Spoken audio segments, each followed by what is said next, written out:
I've got this storage shed in my yard. It's like a 16 by 16 storage shed. And when we moved to this house like 10 years ago, I mean, this place was terrifying. It was like something from the Addams Family or the Munsters, if you remember those old shows. You walk in like, I don't know if it's safe to go in there. There's holes in the floor. It leaks from the ceiling. It's not a great place. But also, there's not a lot of storage in our house. So we're like, we're going to have to make this work. We're going to have to do something different with it, because where do we put our Christmas lights? Where do we put our bicycles? Where do I put my tools? And so for the last 10 years, it's kind of become my workshop and our storage area. But during the pandemic, about 2020, we said, okay, it's not in the cards for us to tear this thing down and build a new one, but we do need this place to be nicer. So why don't I do it in phases? So I started out there was like 10 trees, big pine trees, like literally surrounding it, but a couple literally touching the building. There was a pine tree that had grown so close to the shed that it had like broken and bent the roof, where that tree just slowly but surely ate the edge of this shed. The roots lifted up the foundation like 9 or 12 inches. That kind of stuff was going on. So we clear the trees.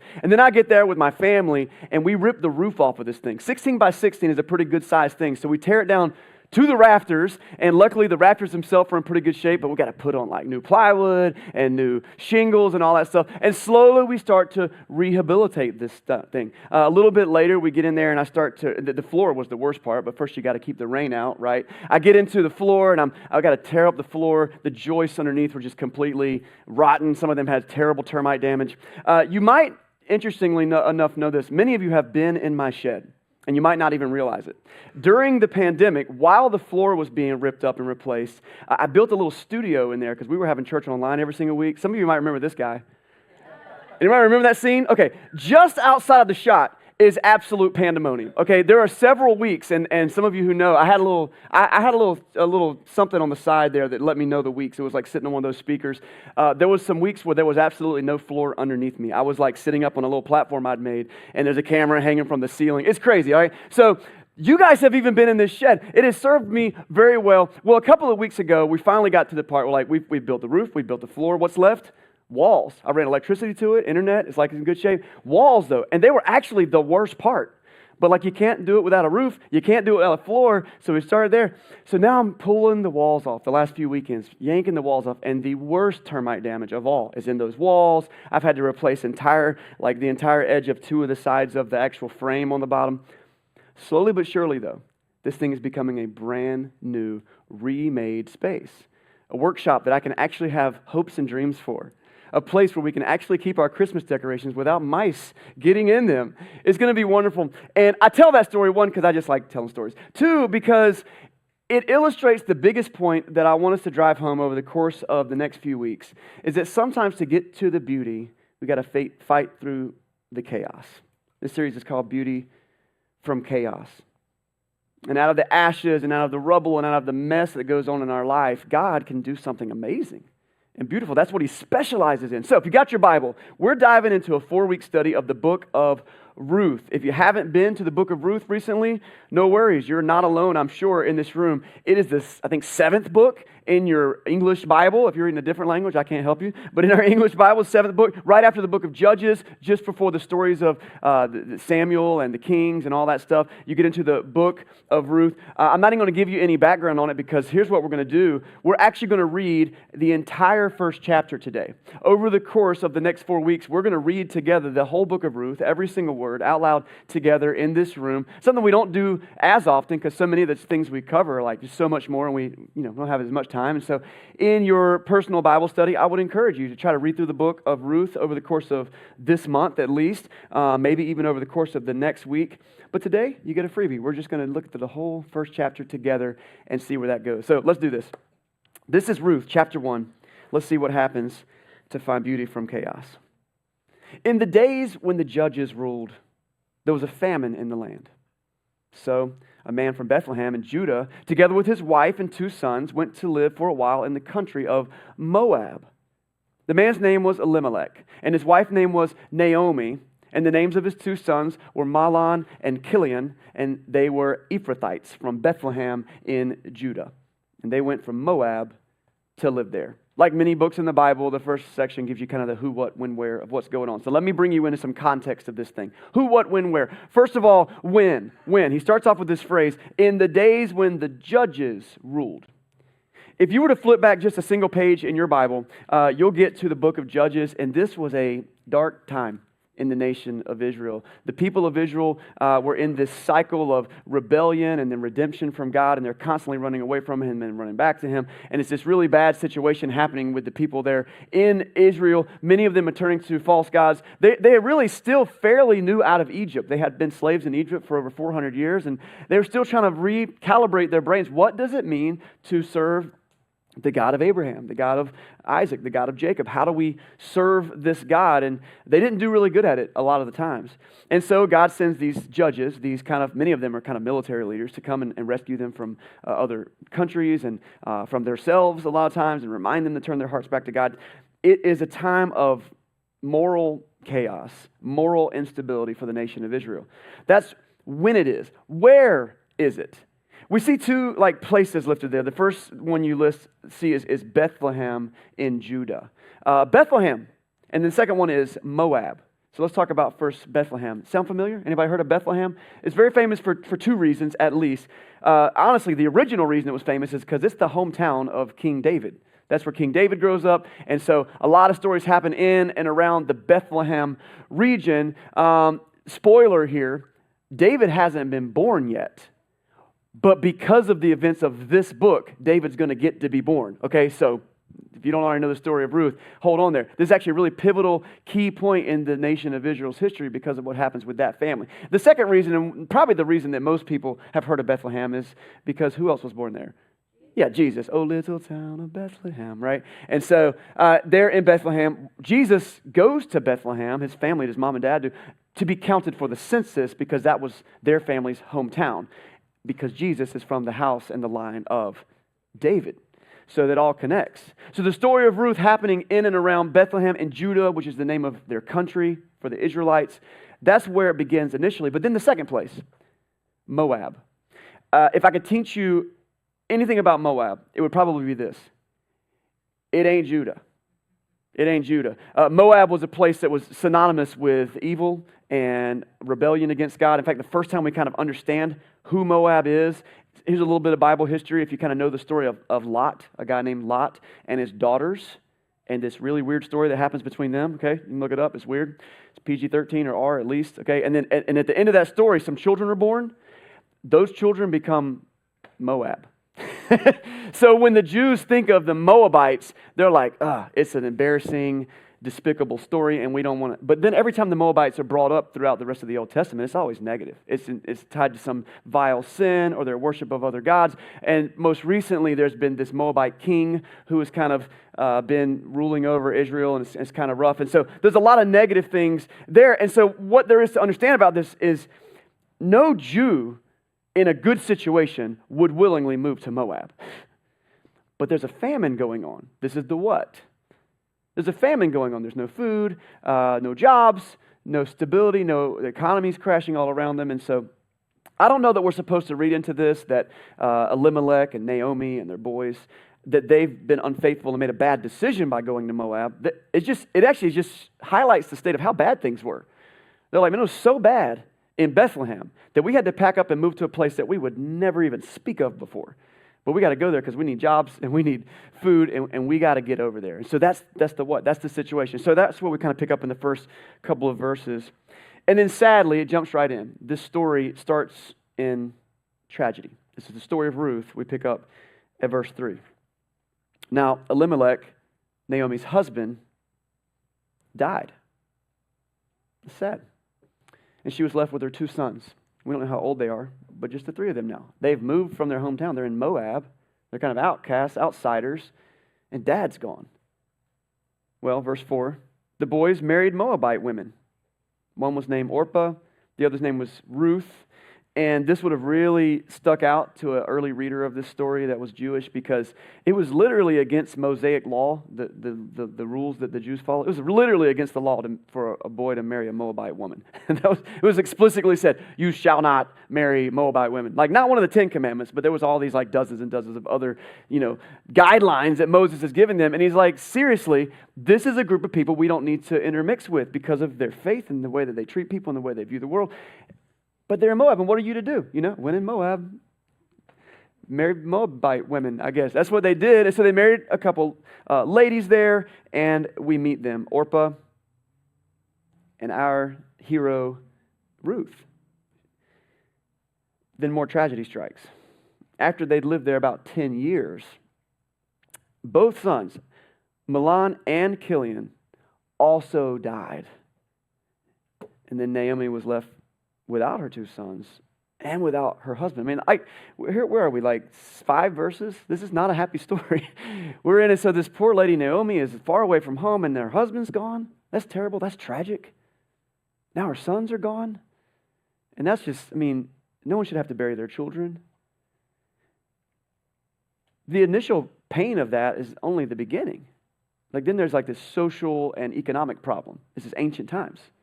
And a woman needed the men in her home to have social status and to have an income and all these things, right? You're aware of how things used to be. And then there's an even underlying like subtext that I didn't even notice until I was reading through a commentary this past week about this. Did you notice how long the two sons had been married to Orpah and Ruth? How long they'd been married? Take a look. 10 years. In 10 years, they also had no children. And like that's like the lifeblood of your family to have children. And by 10 years, you probably would normally have children. So you can imagine the stigma and the uncertainty that was tied to that. And now the sons are gone. So talk about chaos. Where do we go? What do we do? Where do we turn? There's no social welfare system. There's nobody doing handouts. There's no soup kitchen around the corner. We got to figure this out. And here I am, Naomi, miles and miles away from home in Moab now with these two girls. Now, in verse 6, the ladies finally get some good news. The famine has finally let up in Judah. So let's read about that. Verse 6, it says, when Naomi heard in Moab that the Lord had come to the aid of his people by providing food for them, she and her daughters-in-law prepared to return home from there. And so with her 2 daughters-in-law, she left the place where she'd been living, and she set out on the road that would take them back to the land of Judah. Woo! Finally some good news, right? You've been away from home, and things have been going really, really, really bad. I'm devastated, but at least I can go back home. You know, there's food back in Bethlehem. Naomi had family back in, she probably had cousins there. Her parents could have still been alive. We don't know who all she would have been going back to, but she gets to go back to a place. But there's an issue here that's going to be highlighted immediately. The daughters-in-law, they're not Israelites. They're not from Bethlehem. There's nothing for them there. Where are they from? Moab. They're Moabite women. And so in the moment, Naomi realizes like, it doesn't make sense for you to come with me. How selfish am I being? You don't need to come with me. Verse 8, they have this conversation. They talk it out. Naomi says to the daughters-in-law, look, each of you actually should just go back to your mom's house. May the Lord show you kindness as you have shown kindness to your dead husbands and me. May the Lord grant that each of you will find rest in the home of another husband. Isn't that a meaningful thing? Think about this transaction. My brother and I have each been married about more than 20 years, and like to think about the relationship my mom has with my wife and my sister-in-law. I mean, she sees them as daughters. She doesn't care that they're Moabites. You married my son. You've lived in our home. We've done life together, right? This is like a heart-wrenching thing. So they wept. She kissed them goodbye. They wept aloud. I'm on verse 10 now. And said to her, we will go back with you to your people. But Naomi says, no. You need to return home, daughters. Why would you come with me? Am I going to have any more sons who become your husbands? Return home, my daughters. I'm too old to have another husband. And even if there was time and still hope for me, even if I had a husband tonight and gave birth to sons, would you wait until they grew up? Would you remain unmarried for them? That's a fair question. Like, what do you hope to get out of this? And so they wept aloud again. This is like, yay, there's food in Bethlehem. Oh, shoot. I'm going to tear this family apart. And then Orpah kissed her mother-in-law goodbye. Orpah says, that's a really good point. So she heads out and she exits the story. That's all we get. But this is huge. But Ruth clung to her.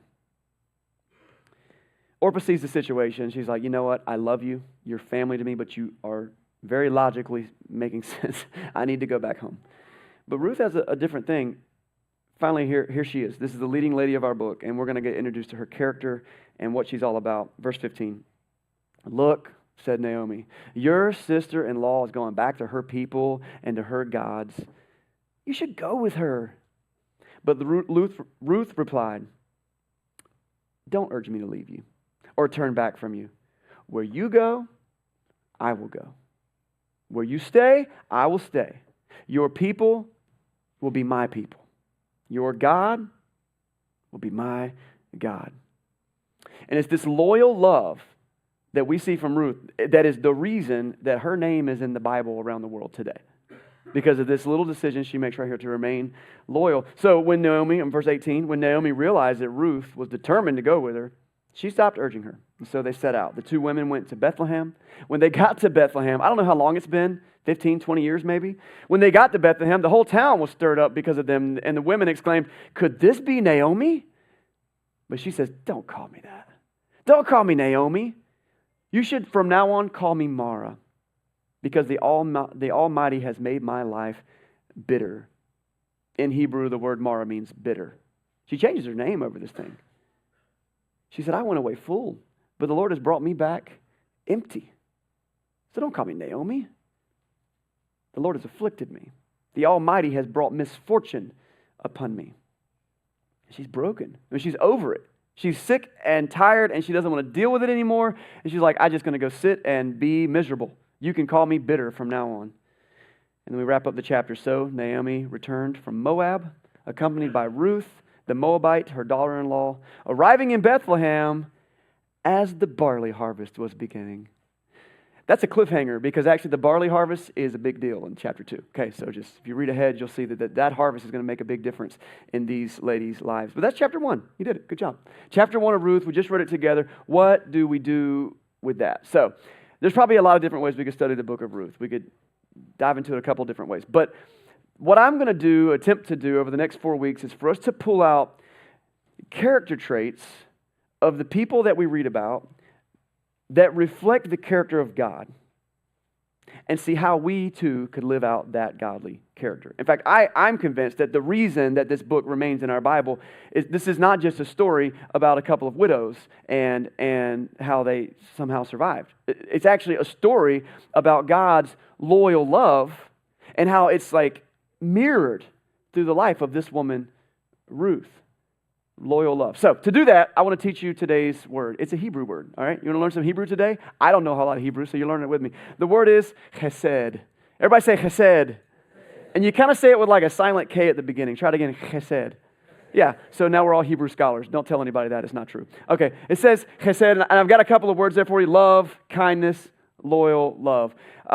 We actually saw this word just a minute ago when we were in Ruth chapter 1 and verse 8. And I want to read it to you, and I want to highlight Ruth's character here, and then we're actually going to take a little trip through the Bible and see what this word chesed has meant and what it can really mean to us. In Ruth 1:8, we just read it. It says, Then Naomi said to her daughters-in-law, Go back, each of you, to your mother's home.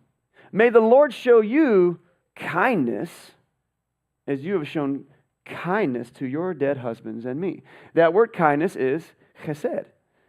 And so many times in the Old Testament, that's what the Old Testament books are written in, was Hebrew. This word chesed can be translated kindness, or it can be translated love, or a couple of other things.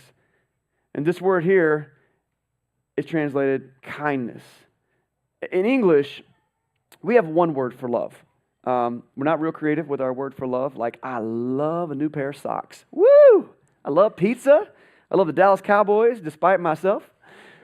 I love ice cream. I also love my wife, and I love my kids. I love my church family, right? And you would hope that my love for my wife is in a slightly different level than my wife for a new pair of socks, right? You would hope that, but we just have one word, and we understand through context clues that that's how we do it. Now, but we do have words that we're a little bit more specific with. Like when it's about to rain, we like to know exactly what type of rain is it. Is it a sprinkle or more of a drizzle? Or is it like a little bit of a mist? Right? Or is it a downpour? Or is it a storm, right? We like to use lots of words to describe our precipitation for some reason. Don't get us started on like temperature. Is it snow or sleet or hail, right? So we got all these words. So that's kind of the mentality that I want us to go into when we talk about this word chesed, because it's only one word for love in the Hebrew language, and they actually have four as far as I can tell. They've got a word for love that's kind of like I love a new pair of socks, something I have a high like and regard for. I love. There's a word for that. They have another word that's more like for a special person. You might call your spouse or your girlfriend or boyfriend or your kids my love, right? And there's a word for that in Hebrew. They have another Hebrew word that's actually, I love that they have this word. It's for like a maternal comforting love, a way a mother would love something, a way you might really care for something gently, right? There's a word for that. And then there's hesed. And hesed is actually more about commitment, patience, endurance. Long-suffering is an old school word that really kind of pulls that in. Kindness. Isn't kindness about being willing to put up with someone even when they're like, they haven't necessarily done anything to deserve it, but you're just being kind? This concept of hesed love is all throughout Scripture, and it is, I think, from the research that I've done, the number one way the Jewish people describe God's love. God's love is a love that's committed. It's steadfast. It's going to hang in there. It is loyal. For example, we see it in the story of Jacob. If you know the story of Jacob, Jacob has a twin brother named Esau, and their family's kind of been blessed by a promise of God, but Jacob is a scoundrel. Jacob ends up stealing his brother's birthright by lying to his dad and bamboozling his whole family and bringing his mom into it. It's a big old ruckus. And so his brother's like, I'm going to kill you now. I'm so frustrated about this thing. This is how bad Jacob was as a guy. Jacob, though, eventually gets things figured out. God is going to bless him with the promise of his grandfather Abraham. And in the process, he kind of becomes a godly person. He's trying, at least, to figure it out. And so how do you go from a place of being a scoundrel to being a person who's being absolutely blessed by God? Well, Jacob doesn't understand it either. And so he says a prayer to God in Genesis 32:10. He says, I am unworthy of all the chesed you have shown me. The kindness. God, how would you forgive me and move on with me? And this is what's key. It's God's faithfulness to the promise that he'd made to Abraham and then to Isaac and now to Jacob. And do you know Jacob gets his name changed? Does anybody remember what Jacob's new name becomes? Israel. Like the Israelites. We still have a people called Israel today. All from the same guy. His new name becomes Israel. And God blesses that, right? And so this is the chesed love of God. I'm going to be loyal to my promise. I'm going to be loyal to my people, even if you're not, even if you're a scoundrel. You see it in the life of Jacob. You also see it in the life of, in Moses, a couple different ways, but here's one that particularly stood out to me. So if you know the story of Moses, he's the guy who helps deliver the Jews from slavery in Egypt. They've been enslaved there for 400 years. God sends the plagues down and gets the Pharaoh all riled up, and eventually he lets them go, right? So this is a big, big emancipation of all the Israelite people out into the wilderness where God's going to bless them with a brand new place to live, and that's what the rest of the Bible is about. But do you think the Israelites were thankful or happy when Moses dragged them out into the wilderness? They were not. They did not care for it one bit. Once they got out there, they were like, wait a second. We ain't got food. We don't have water. We don't have a city. We don't have an army. We don't have protection. We don't have walls. What have you done? And so they're complaining and they're whining to Moses and his other leaders, and they're saying, we would have been better off just to stay in Egypt and died. Can we just go back to Egypt and die, please? Rather than die out here? And so Moses is like, oh my goodness, like why are these people so ungrateful? And so Moses prays this prayer to God, and this is in Numbers chapter 14, verse 19. He says to God, in accordance with your great love, chesed, in accordance with your great, loyal, compassionate, patient, and enduring love, please forgive the sins of these people, just as you have pardoned them from the time they left Egypt until now. As parents, you probably had to show some chesed love to your kids. Like, I don't know why I put up with you, but I love you. I don't like you. I don't care for you one bit right now, but I'm going to chesed love you. I'm going to continue to loyally love you and take care of you. This is the love of God. There's a lot more we could look at. I want to look at one more. This is in the book of Psalms, 136. This is, to me, one of the greatest worship songs of all time. And I think for hundreds and thousands of years, worshipers have actually used this psalm as kind of a call and response sometimes. And so I wanted to do that with you this morning, that we could just give glory to God. But before we do it together, I want to show you what's happening. The refrain of this song talks about the hesed love of God. That's the word that's used there, chesed. And it says his love endures how much, how long? Forever. So a forever love, an unending and undying and unyielding love. His love endures forever. So I want to read the white lines and you read the yellow lines. And let's just have this time of worship as we celebrate God's loyalty.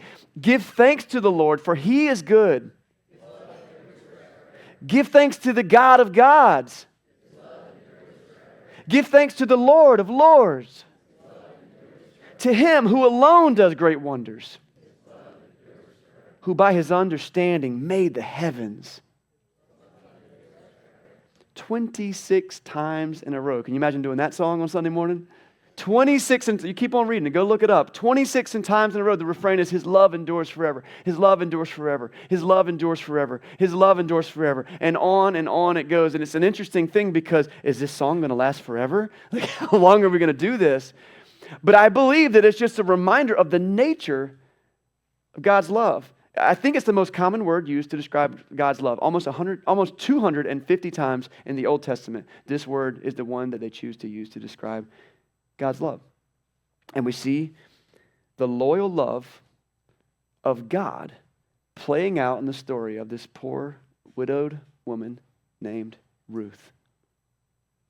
For the kindness you've shown me and that you've shown to my sons, thank you. And Ruth says, I'm not going to leave you. I'm going to go back to your home. And I'm going to take care of you. And where you go, I'll go. And where you stay, I'll stay. And your God will be my God, and your people will be my people. The first time my brain really reacted to the story of Ruth was actually when my grandmother had her second marriage. And let me tell you the story. My grandmother, we call her Nanny. Got some friends from hometown that came today. Y'all know what I'm talking about. Miss Jean. And she was a beautiful woman, wonderful woman, and she was married to my grandfather Mark for a long time, half a century. I mean, they were married for a long time. They built community. They worked in church together. She taught at the local school and taught everybody in the county there how to read and write, I think. And she was just they were that rock people, right? And they just had life together, and they had a home together, and they had family together. And then, tragically, my grandfather passed away.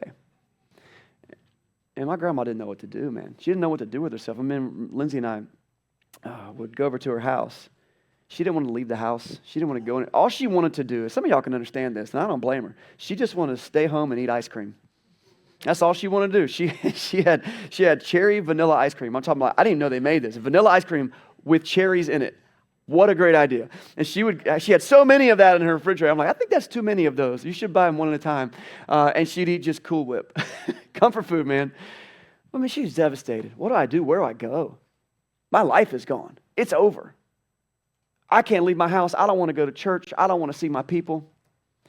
Until something crazy happened. She started getting phone calls from this man. His name was Russ.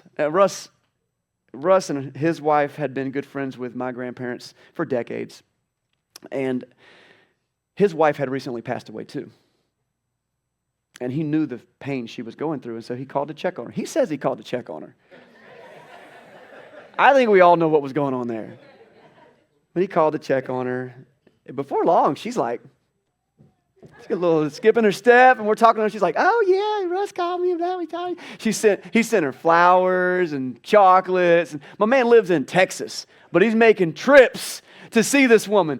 And so they would talk on the phone to all hours of the night. I mean, I'm talking, she would stay up till 7:30, 7:45. I mean, talking on the phone, you know. And one thing leads to another, and they decide to get married. And I'm going to tell you, it was beautiful and it was chaotic. Imagine someone else moving into your house after 50 years who had their own ways and their own stuff and their own people. And here's the thing that blew me away is that they made a choice to love each other. They knew each other when they were marrying age, and they chose to marry other people. But they made a choice. And I'm going to tell you, there were times when me and my cousins and my dad and my brother would be looking at their relationship and be like, what is going on there? Like, this is crazy. But despite the bickering, like old married couple, and despite the living together, they chose chesed, love. We're going to stick this out. We're going to be here for one another. And so I was there at my grandmother's wedding to Russ, and she said in her vows, where you go, I will go. Where you stay, I will stay. Your God will be my God. Your people will be my people. And that's the picture of the love of God for us. Like, what does it look like? For God to look down at us and say, man, you guys are a hot mess. I told you not to do that. You did it anyway. And of course your life is ruined. Of course your family has been hijacked. Of course your country is doing this. Of course the nation is doing this. Of course there's drug use all over the place. Make the list. Whatever's freaking you out right now. And I feel like God looks down like, I did the best I could to warn you about all that. But God's love is told to us in Romans chapter 5, verse 6 through 8. Check this out. You see, at just the right time, while we were still powerless, Christ died for the ungodly. He didn't die for the people that had their life together. He didn't die for the people who were going to do everything right all the time. You guys are already messed up. You're already chaotic. You're already losing it. But I'm going to sacrifice myself for you so that you might have hope for an eternal future with me and the kingdom on earth today. Verse 7, very rarely will anyone die for a righteous person, though for a good person, someone might possibly dare to die. But God demonstrates his own love for us in this. This is in Greek, not Hebrew, so it's not chesed, but it's a really other pretty word called agape. You probably heard of agape love, this unconditional love. He demonstrates his own agape love for us in this, that while we were still sinners, Christ died for us. And God looks down at us, he says, listen, man, wherever you go, I'll be there. Wherever you stay, I'll be there. And I will be your God. And I will provide you with a people. I love you, Hesed. Loyal love. Jesus is the ultimate expression of chesed love. Ruth and Naomi were real people. This stuff actually happened. We're going to see in chapter 4 that they actually tie in to the story of Jesus. That Romans story that we just read. There's going to be an amazing restoration to Ruth's life. But before we get to that, before you get the brand new workshop with a new roof and a new floor and new walls and electricity, sometimes you got to work through the rubble. You got to go through the chaos. You got to understand God's love for you by understanding your own brokenness. And so we can't get to chapter 4 yet. We got to camp out for a minute in chapter 1. And we got to understand the chaos that we're going through. So back to you, okay? What kind of chaos are you going through right now? It's interesting. I didn't plan it this way, but last week we talked about being sucker punched and that idea, and what does it mean to kind of... And this sort of like a part 2 of that, a little bit. What's the chaos that you're going through? What are you furious and upset about or worried and scared about? You hop on any news cycle and you can get furious and scared. You can hop on any social media and you can get furious and scared. You can have a conversation at work and get furious and scared. And in that moment, in that chaos, you look exactly like Naomi does and said, man, God has forsaken me. You can just call me bitter. Are you feeling bitter right now? I think that Naomi was still a godly woman. I think we look back at her and say, yeah, she was responding in a way that was natural. You feeling a little bit bitter? You feeling a little bit frustrated? That's okay. Because God's loyal love and his kindness is right there available to you. It was there for Naomi and it was there for Ruth. And this is a really cool part of the story that we sometimes skip. Do you guys remember what Ruth's home country was? Moab. She was a Moabite. If anything, it was not Israel. You should never marry a Moabite woman. You know God's going to use this woman, Ruth, the Moabite woman, to establish his kingdom on earth. Look it up in the book of Matthew. She's right there in the genealogy of Jesus. I don't care how far from God you've gone, how broken your people have been, how destitute and chaotic your life has become. God's said love is here for you. It's loyal, it's faithful, it's compassionate, it's forever. And he's standing by waiting. Are you going to turn to me? Are you going to embrace me? Are you going to share me with your friends and with the world? Are you going to continue living in the chaos? I think that is what we walk away from chapter 1 with. This week I have a simple challenge for us. we're coming to a close right now because I got to leave it at the cliffhanger. That's how the book leaves it, right? But the challenge is simple. And when we do a book study like this, I try to make this the first challenge. So spoiler for next time. Let's read the book of Ruth together. Let's read it. If you scan this QR code, if you did it right now, it'll enter you into a reading plan on the Bible app, the YouVersion Bible app. If you don't know about the YouVersion Bible app, scanning that will probably give you an opportunity to download it, but it's in like the Stay Connected card in the back of the seats in front of you too. And someone at our church, Susan, has started this reading plan, and we could all read it together. I think this is a 7-day plan. We could do it over the next 7 days and really read it. If you forget this, I also want to point you to the app, and you can actually follow Venture Church as your church. Like just click around the app and find a church and look us up by location. And you can follow us, and this same plan is on the homepage of our church page in the Bible app as well. And we try to keep an updated reading plan on that app as well, that you could just follow along with a reading plan that goes along with whatever we're teaching from time to time. So my challenge is that we read the book of Ruth, and as you read it, maybe it'll be the first time you've ever read the story. So just read it. Just read it like a story.